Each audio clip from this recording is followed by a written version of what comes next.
I'm the fourth generation journalist in my family, or journalist publisher, dating back to my great-grandfather, John Martin.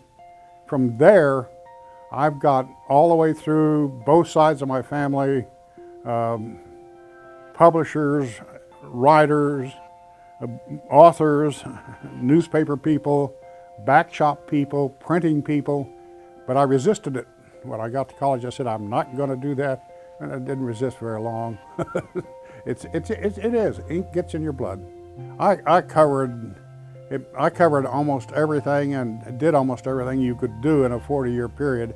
From, of course, obits. Everybody starts out there, and that lasted about a week for me because I'd been managing editor of the Guthrie Leader, came right in, so they started me writing features and covering the usual cop house and government and so on. And then went from there and I became a routine of about 2 to 3 years a job, and then they would move me along and move me up and move me over. The thing I really loved to do was travel writing.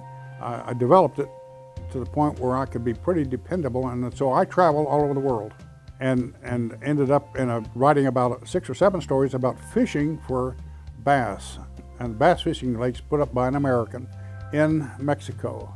I wrote a number of stories on that at the request of Kobe Bean, the outdoors editor, and was doing and enjoyed them very much. So that and other travel stories, I think, probably were the highlight of my career. I'm sorry to say it wasn't, government or something more serious, but actually travel writing, I had so much fun I forgot to work. A lot of the people in the Journalism Hall of Fame in Oklahoma are truly great citizens, great contributors, strong leaders, examples, and to be considered part of that, I'm very honored. And then there's probably good friends that I made along the way that really did help a lot. And I have to mention right up front John Griner, Mary Jo Nelson, and then of course my mother was a big influence. But I had a lot of fun. I just enjoyed it, and I would do it again.